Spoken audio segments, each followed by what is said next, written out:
Hola, nos volvemos a encontrar aquí en Teguise en primera persona. En esta ocasión, pues la verdad que es una ocasión muy especial para mí, no solo como política, sino también como mujer. El contar hoy aquí con Inés Rojas, una mujer pues que ha dejado huella en la sociedad de nuestra isla de Lanzarote, con una trayectoria profesional y humana importantísima. No solo es maestra, sino también es política, en su última etapa escritora y sobre todo, y lo más importante, es una mujer comprometida con su tierra y con las personas. A lo largo de su trayectoria en política, pues obviamente dejó huella y fue un referente importante sobre todo para las mujeres, ¿no? Yo creo que fue un momento, yo creo que de mucho valor el poder conocer a Inés, una mujer política, pero una mujer política que pisaba fuerte y bueno, en aquel entonces yo comenzaba mi andadura política y bueno, tengo que decir que para mí fue un referente en el sentido de que entendía que no me podía ser tan complicado si ella lo había conseguido y ella estaba ahí. Así que, como digo, pues para mí es un honor. Bienvenida, Inés. Bien Muchas gracias por aceptar esta invitación y por estar aquí conmigo. No, gracias a ti también por pensar que podía estar. Yo felicito además que se les haya ocurrido un programa así. Es bastante interesante, me parece, que ver a la alcaldesa del municipio de Teguise haciendo de periodista, sacando de su municipio a las personas que ella ve en distintos ámbitos que destacan por algo. Oye, pues, Olivia, alcaldesa, yo creo que las personas que nos estén escuchando hoy se les pone un poco la piel de gallina porque no es lo más habitual que precisamente la primera persona de responsabilidad en el municipio rescate a otras personas que están haciendo tantísimo porque todo funcione, porque todo vaya mejor y entonces la gente aprendamos a poner en valor.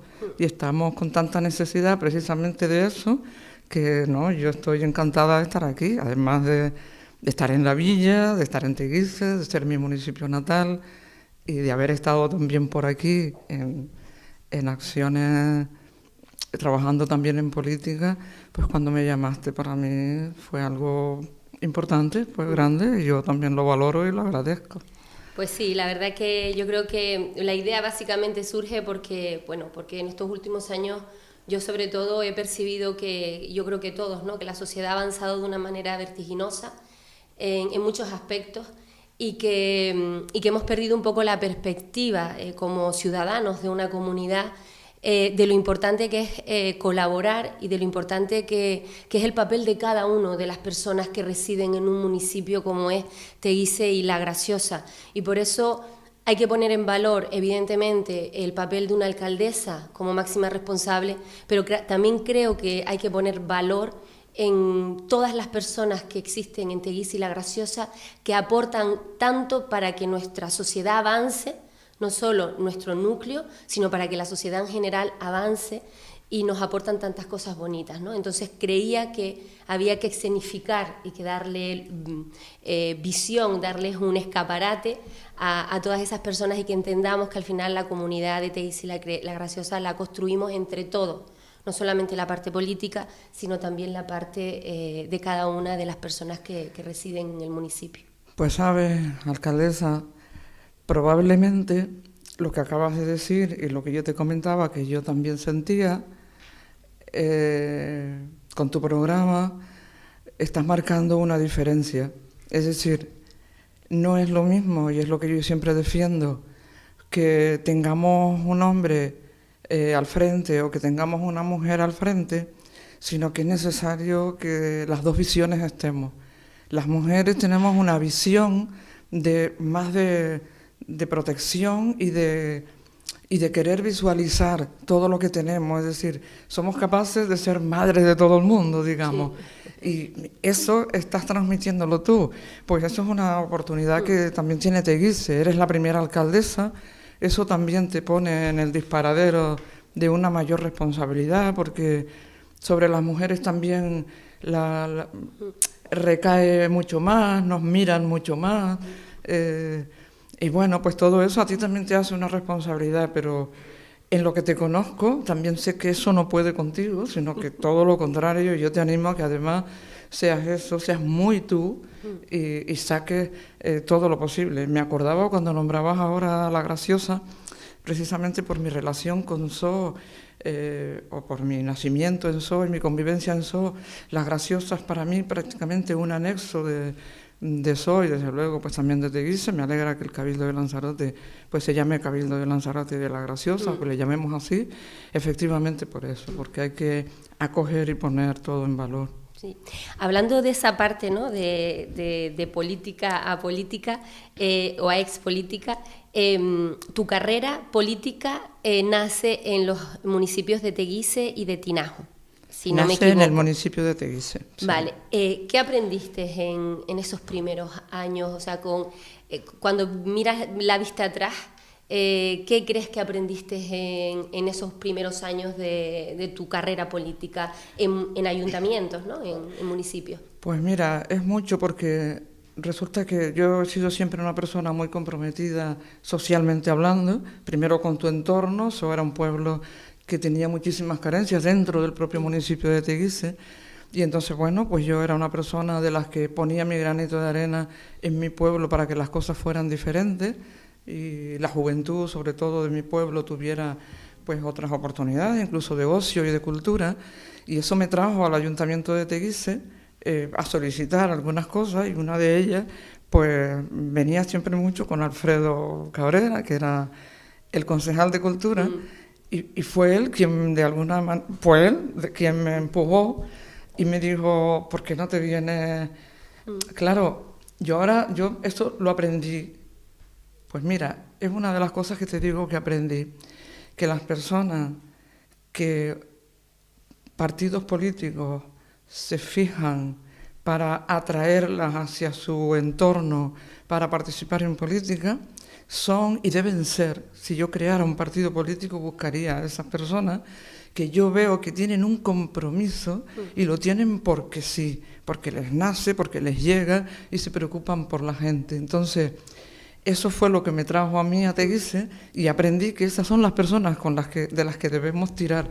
Un poco quizá lo que tú a tu manera y en el siglo XXI estás haciendo ahora, al atraerte aquí en primera persona a personas de distintos ámbitos del municipio. ¿Tú a quién buscarías? Pues a la gente que tú ves, que está luchando, que está trabajando. Y entonces eso fue una de las cosas que después me di cuenta que no es tan fácil. En una institución pública te das cuenta, eso lo aprendí en todas las instituciones en las que he estado, que son una maquinaria muy pesada, que tú quieres resolverle inmediatamente los problemas a la gente y no depende de ti, todo es tu buena voluntad, pero luego dependes de toda una burocracia y que hay que cumplir porque hay una legislación, porque si no eres tú la que se la juega y luego ya nadie te va a resolver nada a ti, y la gente eso no lo entiende. Entonces a lo mejor debiéramos luchar mucho, cada uno lo hemos ido haciendo en nuestra faceta, de ir quitando, eliminando tanta burocracia. Yo creo que tanta no es necesaria y cuesta más, y me aprendí también eso, que no es tan sencillo lograr solucionar los problemas de la gente como uno quiere. Te escucho hablar y es como si estuviera hablando de mi historia también, ¿no? Porque al final yo también participaba en toda la parte social de mi pueblo, en la asociación juvenil, y también una persona muy conocida, que en mi caso fue Domingo Ceja, fue el que me atrajo a este mundo de la política, pues porque también entendió lo que tú estás comentando, ¿no? Y por lo tanto pues te doy toda la razón, porque es lo que yo he percibido y porque es lo que yo he intentado hacer también, no solamente en Teguise en primera persona, sino también cuando he tenido que rodearme de personas que trabajaran conmigo en el ayuntamiento. Inés, yo por ejemplo en estos, la gente me pregunta mucho, cuando termines esta legislatura, ¿cómo crees tú que te recordará la gente? ¿Por qué proyectos o por qué cosas que hiciste en tu trayectoria te recordarán. ¿Qué cosas hiciste tú, sobre todo en la época del Cabildo, ¿no? Que quizás fue donde pues, tú eras la presidenta y tenías más posibilidad?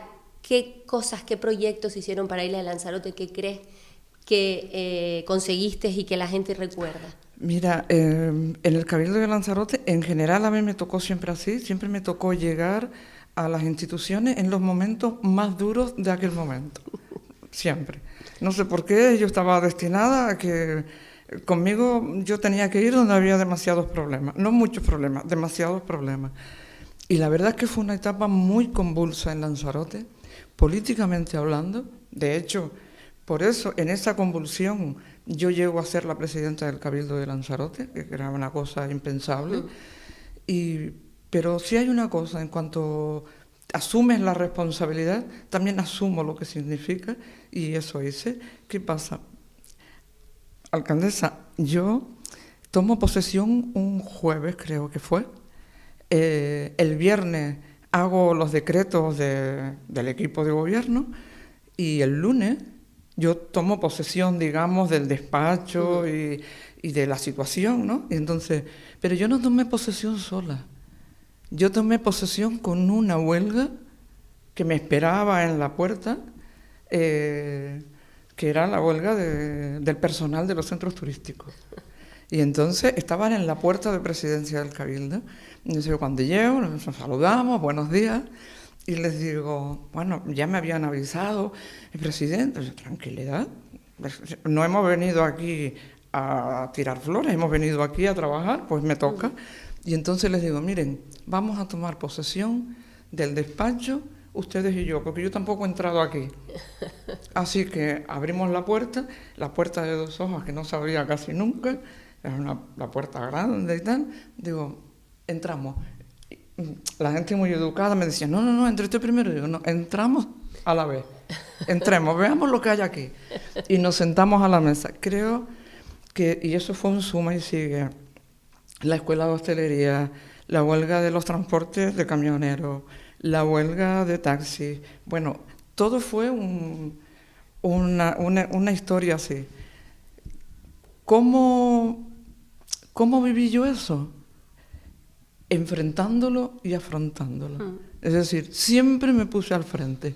De tal manera que incluso en el encuentro con el personal de todo el taxi de Lanzarote, una asamblea, no sé cuántas personas podía haber, 300 o 400 personas, y me decían, es la primera presidente del Cabildo que viene aquí a una asamblea. Porque llegó un momento que yo dije, hay que hablar con todo el mundo a la vez. Porque cuando hablas en comisiones, eso también es otra cosa que aprendí. Cuando hablas en una comisión, que son 4 o 5 personas, es más fácil de entenderse porque somos menos, pero es como el juego del teléfono. Luego, cuando trasladan la información y luego tú la ves, dices, eso no fue del todo así lo que hablamos. Entonces luego una huelga también con personal del Cabildo, que tenían una razón en una historia también laboral, y también me pasó lo mismo y dije, quiero reunirme con todo el personal, con todas las personas que están afectadas, para explicarles aquí lo que hay. Y eso siempre me funcionaba mucho mejor, porque cuando a la gente tú le hablas y le explicas, la gente también entiende y acepta cuando el razonamiento es lógico, claro, es razonable, ¿no? No que te esté pidiendo algo para ti. Tú quieres solucionarle el problema a todo el mundo, pero había problemas que yo les decía, mira, yo también soy trabajadora y voy de mi casa al trabajo y nadie me paga el coche para ir, ¿sabes? Sí. En algunos sitios parecía que eso podía ser así. Yo les decía, ¿a ustedes les parece razonable? Vamos a hacer las cosas entre todos. Yo creo que esa fue, sin ningún lugar a duda, mi impronta más en el Cabildo, porque realmente todo el hecho después de obras y demás, todo se quedó más en proyectos, aunque realmente tuvimos una oportunidad importante del reasfaltado de casi todas las calles y de tener, siempre me ha quedado a mí la pena, alcaldesa, de la carretera de la Jeria. Cuando yo estoy en el Cabildo, yo creo que hacía más de 10 o 12 años que estaba en proyecto la carretera de la Jeria, pero estaba atascada en un montón de juicios, pues que si uno, que si otro, a lo mejor en el caso de la Fundación, como siempre está velando porque no consumamos el territorio, porque protejamos, pues seguramente que el proyecto no se estaba entendiendo bien. Sí. Bueno, en ese encuentro se pudo desatascar esa carretera y la pena que a mí me ha quedado siempre que esa carretera tenía que haber sido más amplia. Más amplia. Porque si tú amplías en la zona de la Geria, la gente puede ir caminando y disfrutar el paisaje. Pueden ir en bici. Ahora no podemos casi ni conducir. Ahora tenemos problemas con no las podemos bici. ni conducir. Que lo hubiéramos hecho así, no pasaba nada, 1,5 metros, 2 metros más de territorio, porque yo marco una premisa siempre. Si tú caminas por la Geria, tú la disfrutas, si la disfrutas la quieres, si la quieres la cuidas. Claro. Entonces... Sí, así es, tal cual. Espero no estar extendiéndome mucho, pero No, claro. no. Es que es normal tantas experiencias y tantas cosas, ¿no? que uno hace y que gestiona, y que hablar de la actividad política o de nuestro papel político cuando estamos en instituciones da para mucho, aunque a veces no se sepa o no se sepa transmitir. Bueno, y pasando ahora a otro tema más reciente, ¿no? Estas vivencias tuyas como mujer política en ayuntamientos, en cargo importante como presidenta del Cabildo, ¿crees que ha tenido algo que ver con Sin Género de Duda? O sea, lo que tú viviste, no, porque a mí me preguntan mucho cuando voy a medios de comunicación, me preguntan, ¿cómo te sientes? ¿Los hombres cómo te tratan? ¿Te tratan igual que si fueras un hombre? ¿Sabes? Te preguntan mucho, ¿no? El tema este, y bueno, yo siempre digo que yo me siento bien, o sea, que yo no creo que nadie vaya a reunirse con la alcaldesa pensando que es una mujer y no es un hombre. Yo por lo menos no lo he sentido así, ¿no? Pero tú en este libro hablas del lenguaje como una herramienta de transformación. ¿Y qué papel crees que juega el lenguaje inclusivo en la igualdad actualmente? Y si crees que tu anterior vida política tuvo algo que ver con que naciera esta idea. Sí, ha tenido que ver no la vida política, sino mi vida en general. Yo siempre he sentido esa necesidad de visualizar a las niñas y a las mujeres, porque los niños y los hombres ya lo están, y entonces siempre he sentido esa necesidad. Yo, en toda mi experiencia en política, en Teguise yo estaba sola, con un grupo de concejales y el alcalde, era Juan Pedro de Hombre, Juan Pedro Hernández, y la única concejala era Margarona y yo, un abrazo grandísimo a ella y a la graciosa. Y claro, Margarona a las reuniones del ayuntamiento pues, prácticamente nunca podía venir. Siempre venía en los días previos al pleno ordinario, pero la que estaba aquí iba a diario era yo, y a veces salíamos pues las 10 de la noche, las 11 de la noche.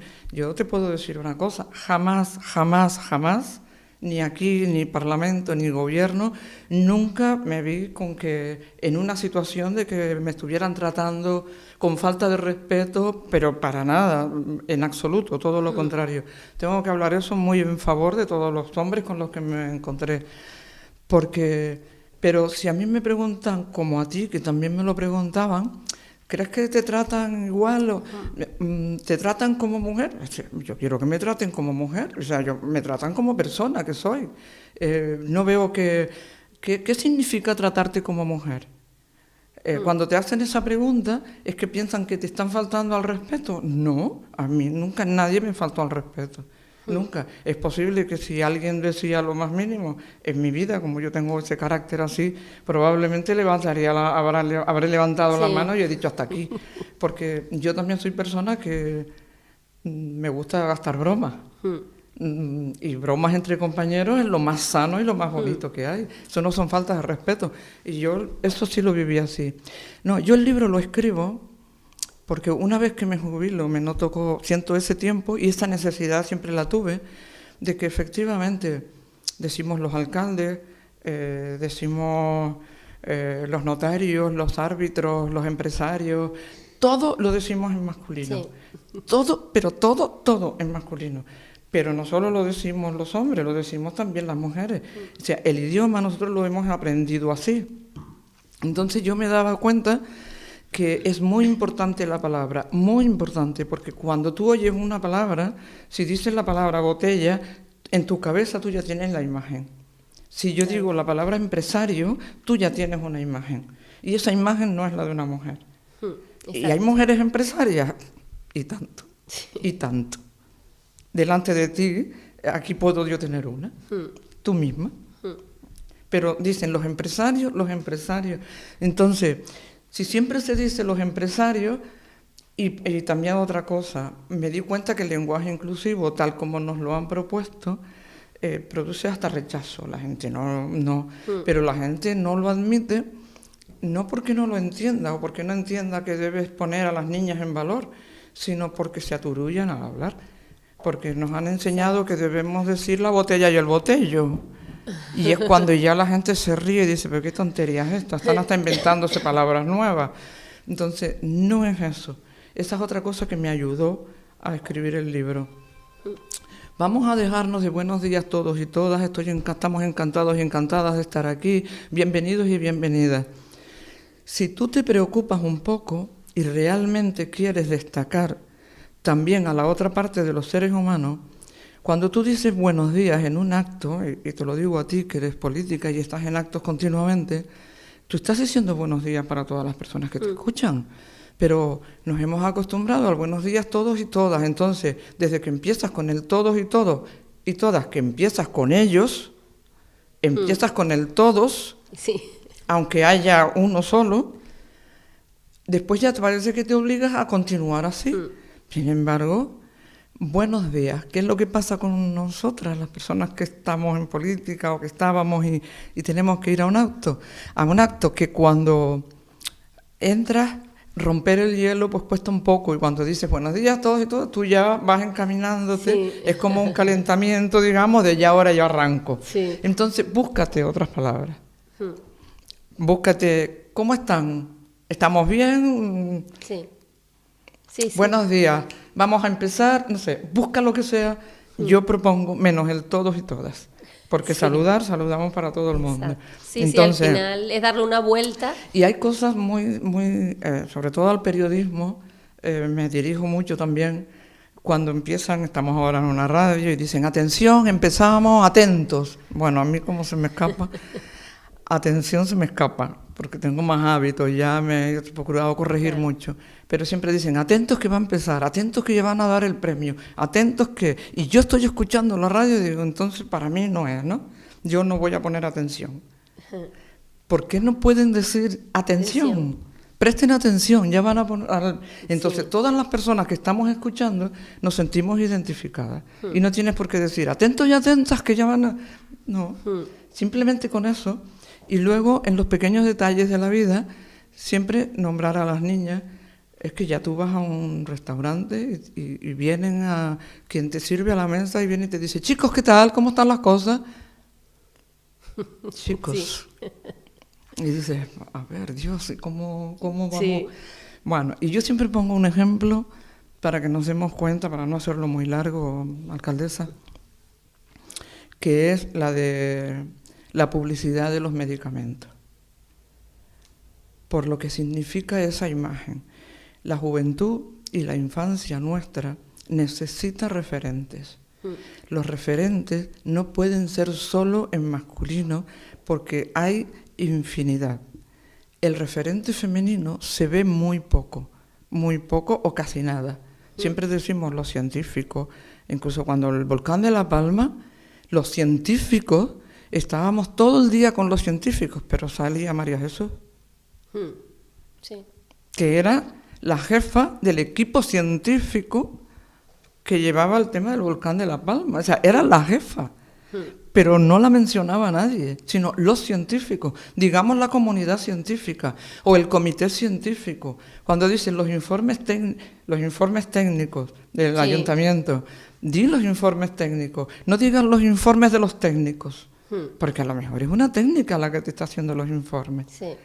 Sí, Entonces, ves un poco y ven por dónde quiero que vayamos, es por afinar el lenguaje y sentirnos todo el mundo representado. Y no digamos, consulta al farmacéutico. Consulta al farmacéutico. El farmacéutico es una imagen mental, un hombre con un respeto y un prestigio social, y si está la farmacéutica te vas y no consultas. No, consulta en la farmacia y así no te ves obligado tampoco a desdoblar. Por eso, con esos pequeñitos pasos podemos ir mejorando. Me parece que eso también es en primera persona, ir mejorando, que todas las personas nos sintamos igual de importantes. Exactamente. Y no el alcalde, porque todavía la alcaldesa, gente de Lanzarote y del municipio que nos está escuchando, la alcaldesa es la alcaldesa, porque ella se ha presentado a unas elecciones y en un proceso electoral y de democracia ha reunido un equipo de gobierno y por tanto ella es la alcaldesa, no es la mujer del alcalde, que es... Exacto. Exacto, ¿sabes? Sí. Porque a tu marido, si lo tuvieras, y a tu pareja no le dirían que es el alcaldeso. ¿Por qué a la mujer de un alcalde, la RAE todavía, y no lo ha quitado hace 3 días, dice que alcaldesa es la mujer del alcalde? No. Vale. Pues mira, por ahí va mi lucha. Eso no lo habías sabía. pensado. No, sí. No. Sí. Pues mira, pues sí, la verdad que cuando uno te escucha hablar y explicar todas esas cosas, pues te das cuenta que es verdad que hay muchas palabras que se utilizan que simplemente ponerle un poquito de cuidado, un poquito, sí. Y intentar que ese lenguaje sea pues más inclusivo, porque al final es lo que dices y tienes toda la razón. Según cómo te expreses y cuando hablas siempre en masculino, da la sensación de que detrás solamente hay figuras masculinas. Y eso pues se nos va quedando, sí, se nos va quedando y bueno, pues muchas felicidades. Yo espero porque... que sí, bueno, eso, poniendo mi granito de arena, ¿sabes? Un poquito, y tú, por ejemplo, con cosas como estas y otras, cuando me llaman a los institutos y demás, pues vas procurando que ir sembrando, esto es una semilla que yo sé que tiene futuro, y que iremos camino de ella, ¿sabes? Iremos camino de ella. El Cabildo también te hacía un homenaje, ¿no? Hace poco con una de las mujeres homenajeadas, pues por este tema.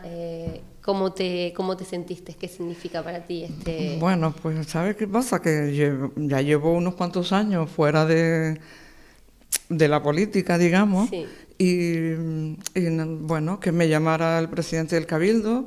Es importante que... Me sorprendió y me alegró muchísimo a la vez.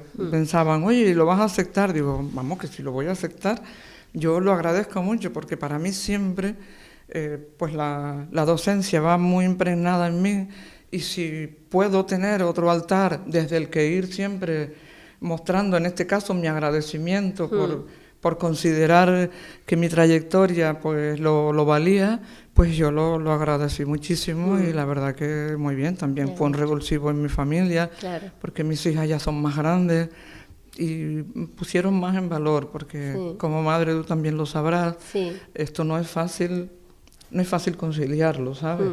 Y entonces cuesta, y eso es una carga que las mujeres llevamos. Yo siempre digo que probablemente los hombres también, pero a ellos no les preguntan, ¿has podido conciliar? Nos lo preguntan a nosotras, pero yo entiendo que los hombres también se pierden en ver crecer a sus hijos, ¿sabes? Pues sí, bueno, se nos ha ido acabando el tiempo, a mí se me ha hecho cortísimo, pero bueno, antes de cerrar sí me gustaría, Inés, que después de tantos años de entrega a los demás, porque al final en cualquier lugar donde has estado, bien como docente, bien como política, bien ahora pues aportando a través de tus escrituras, de tus libros, ¿qué sueñas o te ilusiona para tu futuro más personal? O sea, ¿con qué sueñas tú ahora a día de hoy, después de haber hecho todo lo que has hecho, de haber conseguido todo lo que has conseguido? ¿Con qué sueña uno? Bueno, pues sueño con viajar, con tener tiempo. Bueno, exacto. Es decir, hay sueños personales, o más que sueños, realidades personales, que dices, oye, qué suerte tengo, estoy bien, tengo salud, y estoy jubilada, por lo cual tengo tiempo, y ahora que mis hijas también son más mayores, también tienen más necesidad, en sus vidas profesionales, pues puedo ayudar a que ellas puedan desarrollar su proyecto personal, como ellas hicieron conmigo siendo tan pequeñas. Exacto. Y siempre lo aceptaron y nunca me dijeron, mamá, no te vayas para el gobierno, que eso, sino que yo no decía, no, yo creo que no voy a ir, me voy a quedar aquí. Me decían que no, mamá, que tienes que ir. Pues yo ahora quiero estar para mis hijas también en su día a día, que me necesitan. Disfruto de mi nieta y disfruto de mi nieto. Y también disfrutamos mi marido y yo, porque somos las dos personas que hemos formado el hogar y esta familia que tenemos, y a nosotros nos encanta salir juntos por ahí, vamos en nuestra caravana y nos perdemos una semana, tal por ahí, y entonces genial. Pero siempre tengo mis cositas ahí dentro, al margen, que bueno, pues fue ese libro, y yo ahora mi sueño es poder volver a escribir. Es decir, empecé escribiendo cuando acabé el libro, continué en la misma dinámica. Es decir, de ir traduciendo pequeñas cosas para demostrar y alguna que otra cosa. Y lo tengo un poco estancado. Y le he pedido este año, y mira por dónde va, que yo vuelva a escribir. Y me está costando, lo confieso. Y siempre lo pienso y digo, bien, hoy empiezo, y no he empezado, pero tengo ese sueño de poder dejar quizás no es el momento otro, llegará, esto es como los artistas, o llega la musa o no llega. Exactamente. Pero no, yo no necesito la musa porque tengo todo el proyecto, y bueno, ahí a lo mejor algún día sale. Bueno, pues nada, vamos terminando, ya acabamos. Muchísimas gracias, como digo, desde el primer momento que contacté con Inés, se puso a disposición de formar parte también de Te hice en primera persona. Está claro, y yo creo que no hay que explicar por qué Inés es la protagonista de esta entrevista hoy. Yo creo que hay muy pocas personas en Te hice la Graciosa y en Lanzarote que no conocen a Inés, que no han oído hablar de Inés Rojas. Y bueno, y entendíamos que teníamos que acercar también su vida, su profesionalidad al resto del municipio, y que la conozcan y que conocieran un poquito más, que yo creo que lo hemos conseguido, pues su trayectoria. Así que nada, que muchísimas gracias por haber estado aquí, por haber compartido este ratito con nosotros. Ha sido un placer. Olivia, alcaldesa, con voz propia y con nombre propio. Muchas gracias. Eso es un orgullo, y yo, mira, estar aquí hoy contigo también ha sido recordar, o sea, solo entrar por esas paredes, encontrarte hasta con antiguos trabajadores del ayuntamiento. Bueno, eso te trae muchísimos recuerdos y son todos muy agradables. Siempre compaginé la política con seguir dando clases, y bueno, pues cuando me fui al gobierno creo que tuve la oportunidad de poder aportar muchas infraestructuras que eran necesarias en Lanzarote y que estaba costando mucho tener, y eso te da una oportunidad brutal, que dices, estoy aquí donde se fragua todo. Y esto no se va a ir para allá o para acá, esto es Lanzarote. Y bueno, es una labor ahí de hormiguita en una época, como yo digo, siempre me tocan los sitios difíciles, en una época con una crisis económica brutal, pero aún así, como fueron 8 años, tuve mucha suerte, pues muchas cosas se pudieron hacer, y te agradezco esta oportunidad. Y sigue así, Muchas gracias. Bueno, pues nada, nos despedimos aquí en Te hice en primera persona.